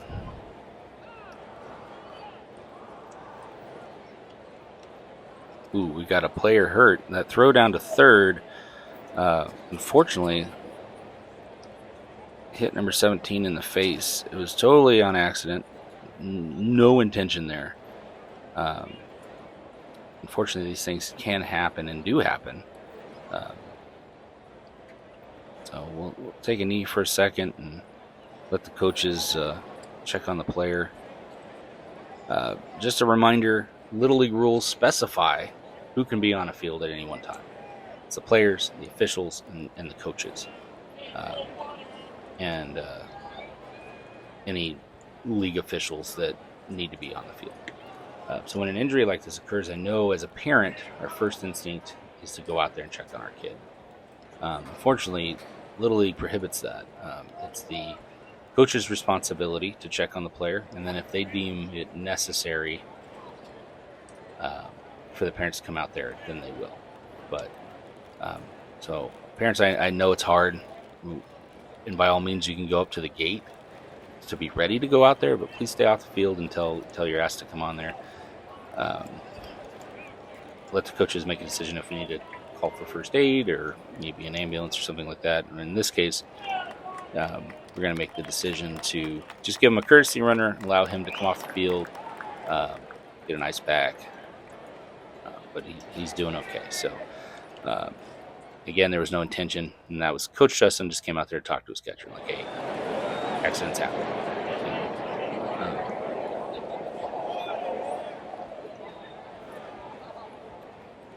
But we're glad that number 17 wasn't hurt. Well, he was hurt, but he wasn't injured. So, and the difference being hurt, you can rub some dirt on it. Injured, you might need to go to the hospital. So, Coach K is going to come over and, harass the catcher for absolute. No, I'm just kidding. He's going to come over there and say, hey, we know you didn't do it on purpose, buddy. Coach K is really good about, trying to fire up kids on the other team. He's a really good dude about that. Just wanted to make sure that the catcher was good too, because sometimes we forget about that. A kid gets injured, and the kid that was involved on the defense is often forgotten about, but they need reassurances too. So, all right, here we go. We've got runners on second and third, no outs, and that's going to score a run on the wild pitch. Not the most graceful of slides from Mr. Serta as he shambles off the field. I believe Coach Killen said he was trying to do the worm, which I don't think I don't think number 16 is old enough to know what the worm is. So here we go. Runner on third, no outs. Warriors go up by 1. Swung on and a miss. I realize I've been saying swing on and a miss for probably the whole game, and it should be swung on and a miss, or swing and a miss.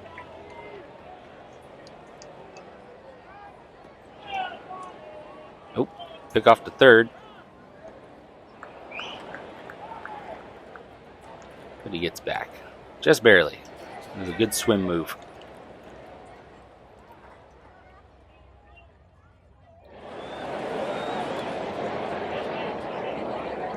The Warriors take the lead 8-7 in the bottom of 4.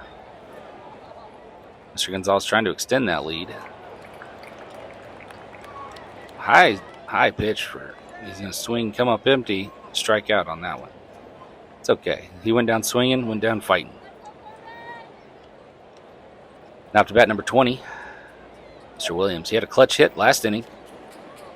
Let's see if he can do it again. His goal here with 1 out is to do whatever he needs to do to get that runner in. Whether it's a sac fly or ground out to the right side, whatever he needs to do.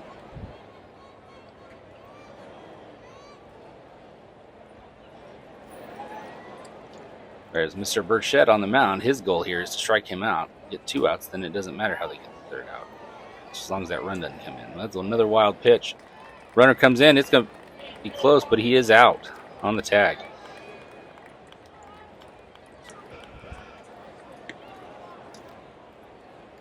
So quickly, once again in this game, we go from threatening with no outs or 1 out, and then now we've got nobody on with 2 outs. So now Mr. Williams' goal here is not just to put the ball in play somewhere, but to get on base safely. It really does change your approach once you get up to the plate. Yanks that one outside for a ball.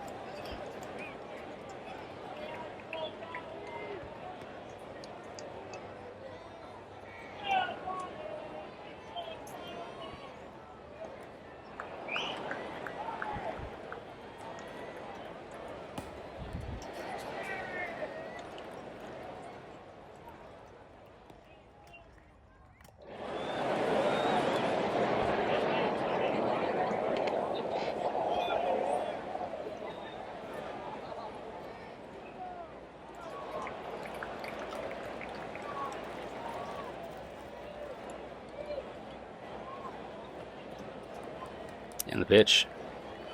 Swung on and a miss.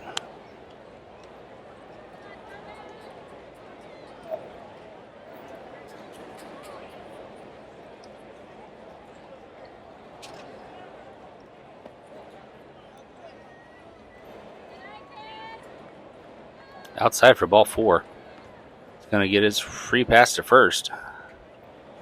Once again, the Warriors get a runner on, 2 outs. That's going to bring up the top of the order. Number 19, Mr. Killen.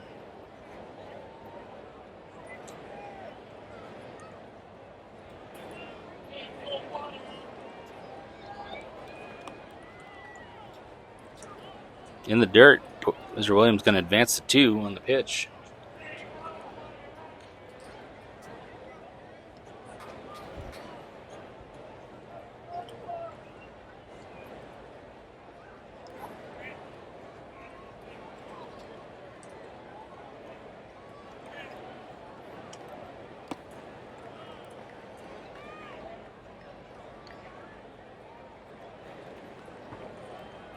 Spiked that ball into the dirt and advanced the runner to 3rd.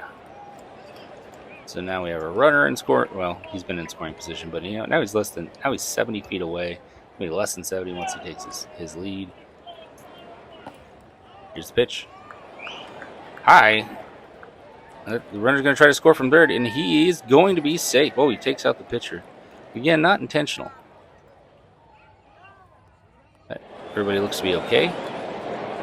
Time's called, so we can clean the plate off. And for those wondering, maybe your only experience thus far is with minors and majors where you cannot legally slide head first. intermediates and above, or 50, 70 and above, you can slide head first.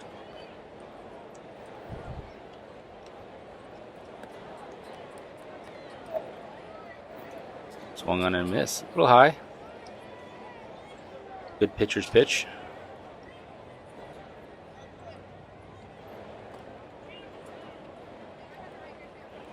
Inside for ball 4. Well, with the previous run, that brings the Warriors lead 9-7 here in the bottom of 4.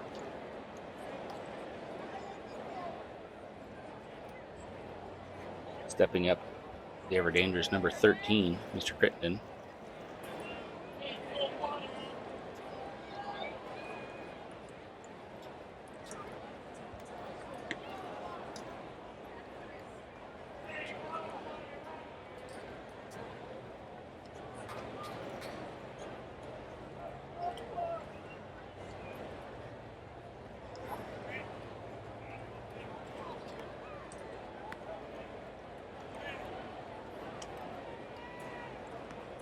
Ball 1 outside. Catcher and the pitcher really going to have to be on their toes with 19 on the base path. If he sees even the slightest opportunity to take the next base, he's going to do it.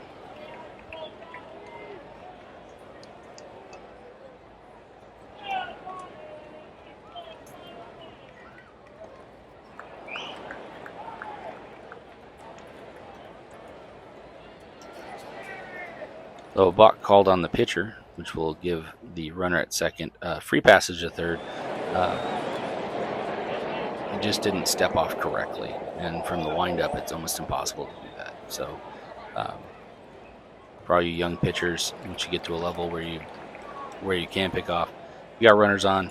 Definitely want to go from the stretch. He attempted pick off at third. Ball's going to get away from the third baseman, and that's going to bring in the run. That'll extend the lead 10-7.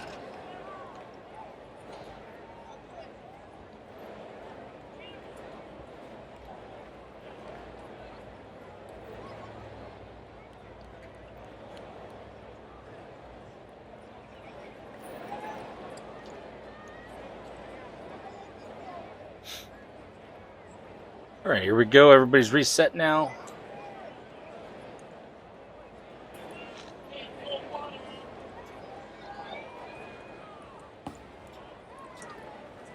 Pitch gonna get away.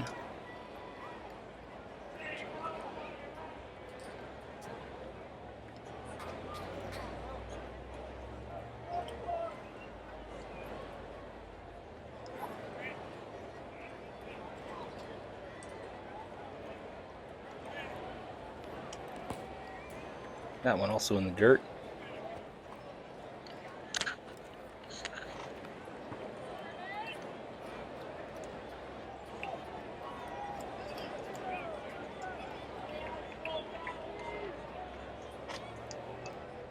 DirtDogs still pretty much in this. They just need to get out of this inning. And Crittenden, soft fly ball to second. He's going to reach safely.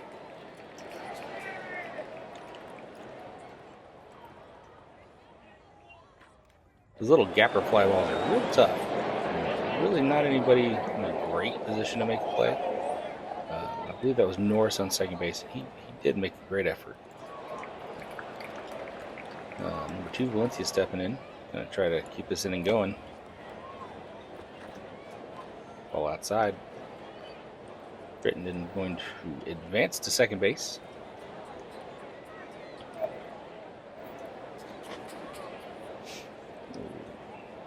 Valencia's got a runner in scoring position. Still 2 outs.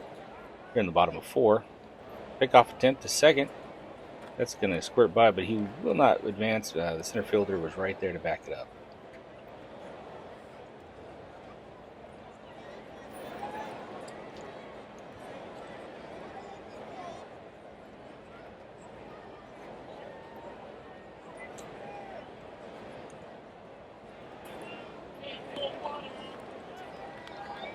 Going in the dirt, that will advance the runner.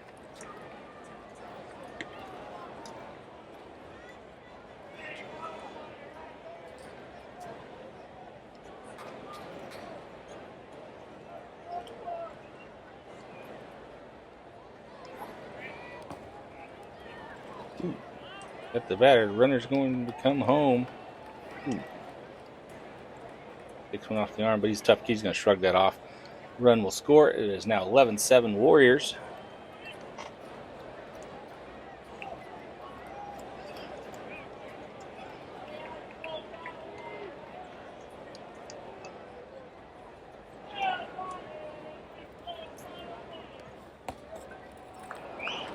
Ball in dirt.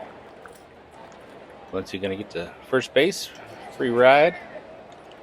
I believe there's a song with that same name. I'll bring up number 10, Mr. McCormick. He is currently 0 for 2 in this exhibition. And the pitch. In the dirt for ball one. Great grab by Mr. Voss behind the plate. Keep that runner from advancing.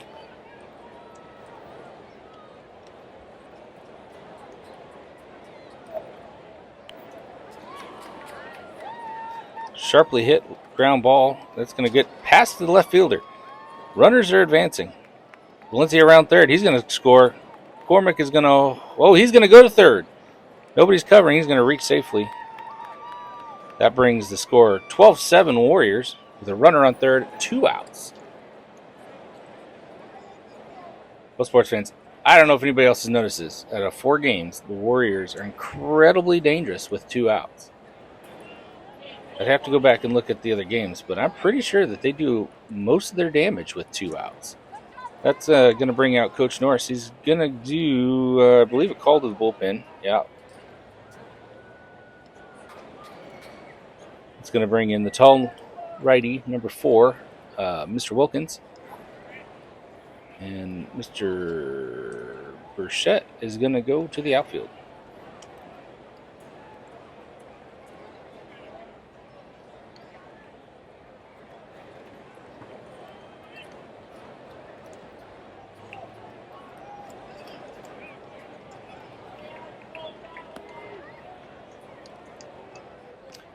As we watch Mr. Wilkins take his warm-up pitches.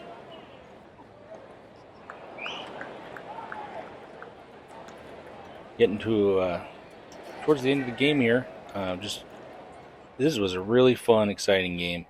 Both teams just came out giving it their all. Nobody's laying down and quitting.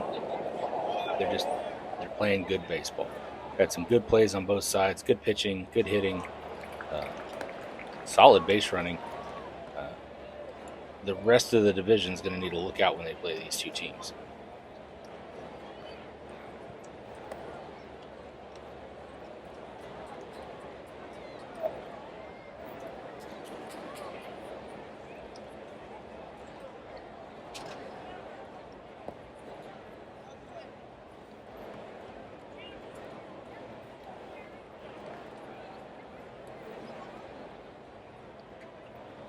Yeah, I'm just letting him know. Got 2 outs. Got a runner on third. Pitch well. Tell that to every reliever. Everybody that comes in and pitch, give them a little fist bump and tell them to pitch well. But that's what we want. We don't want to. We want everybody to do well. I don't care which team I have a kid on or that I'm coaching. I want both teams to play well. All right, we got number 3, Mr. Richmond stepping in. He shows bunt, pulls it back for ball 1. Oh, runner in motion. Caleb's in. That'll bring the score 13-7. Still 2 outs, nobody on. Caleb came in there fast, and it looks like he left a field's worth of dirt on top of that plate. Gonna need to get a vacuum cleaner out there.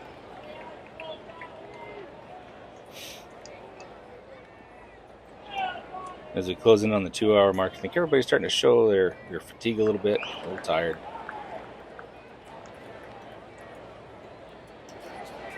Really impressed. The DirtDogs, again, this is their first game of the season. And I think they're really showing how scrappy they can be. And they're not giving up, showing a lot of grit. It's a swing and a miss from number 3.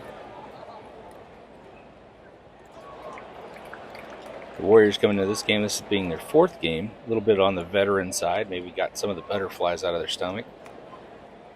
Payoff pitch. Oh, hit by pitch. Oh, guess it didn't hit him.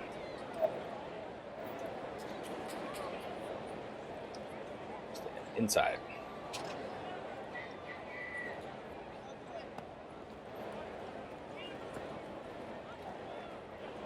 That'll give Mr. Richmond a free pass to first.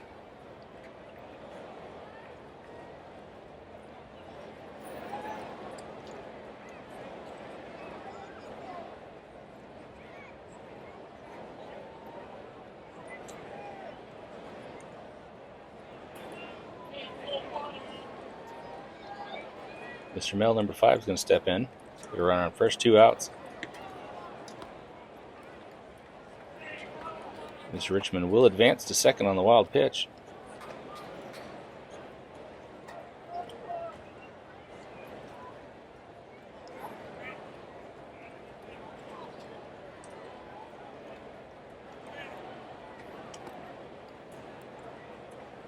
The inside for a ball.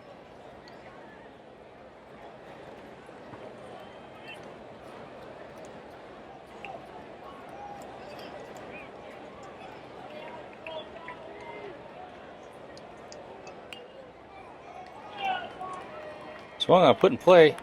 It's going to squeak under the glove of the second baseman. Richmond's rounded 3. Play at the plate. He's going to score. Mel to second.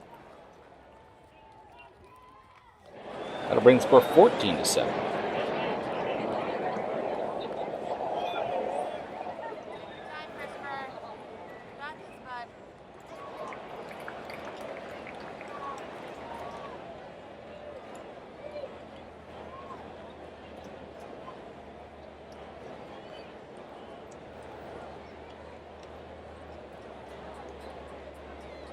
Going to bring Mr.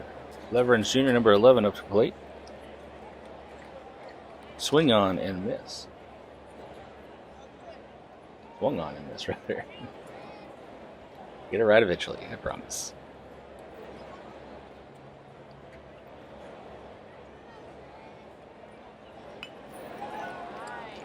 The pitch grounded up the middle. Center fielder will recover. Oh, late throw. Oh, close play at plate. That'll score Mel. Leverage Jr. to second. That'll bring the score Warriors 15, DirtDogs 7. Now, these teams are trying to pay a lot of attention. They're going to play each other again 2 more times with their next meeting next Wednesday, April 1st. Here again at Pioneer at 6:30. Pendleton up to bat. He's going to take called strike 1, inside pitch.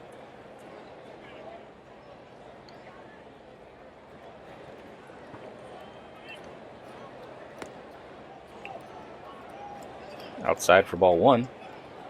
Leverage Jr. getting a pretty aggressive lead out there at second base.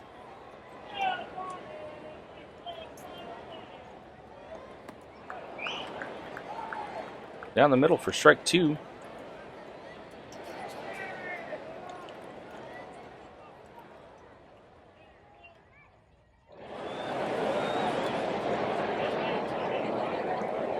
Payoff pitch is ball inside. Leverage Jr. will advance to third on the wild pitch.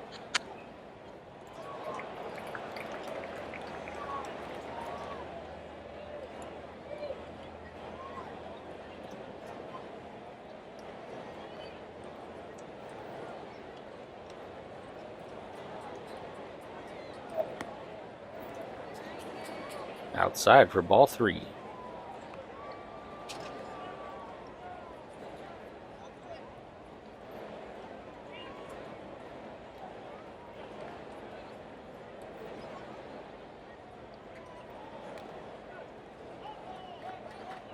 Called strike. Drop third. Runners out at first. The run will not score. That be 3 outs. And due to time constraints, that will be your ball game. The Rio Vista Little League Warriors 15, DirtDogs 7. That'll bring the Warriors' overall record to 3-1, and the DirtDogs, not the start they wanted to, but they looked really good tonight. Their record is 0-1, And again, we'll see you guys next Wednesday for another game between these two teams. As they do the post game handshake. Congratulations. Uh, as a hard fought game by both sides. Great pitching, great defense and offense. Neither team should be disappointed in their performance tonight. Every game has some minor mistakes, but every game also has some awesome, amazing plays that everybody can look back on and say, "Wow, that was amazing." So thanks for tuning in for RVLL Game Day. This is Colby McCormick signing off. Have a good night.